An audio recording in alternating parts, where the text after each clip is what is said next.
পটল, আলু, কাঁঠাল দানা আর হচ্ছে সয়াবিন দিয়ে একটা চচ্চড়ি করব।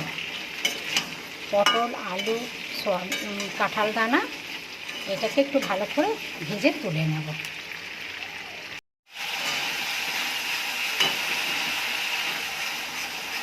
মশলাটা কষা হয়ে গেছে, এবার আমি একটু নুন দিয়ে দেব। আর সবজি ভাজার সময় নুন দিয়েছিলাম, ওদের অল্প করেই নুনটা দিলাম। এই যে সব সবজি ভেজে রেখেছিলাম, এখন আমি সবজিটা দিয়ে দিচ্ছি।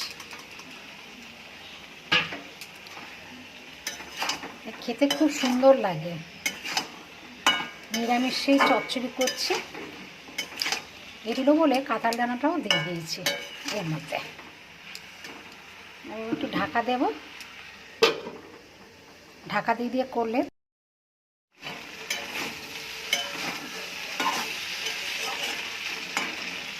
এবার সামান্য একটু জল দেব সবজিটা একটু সেদ্ধ হওয়ার জন্য।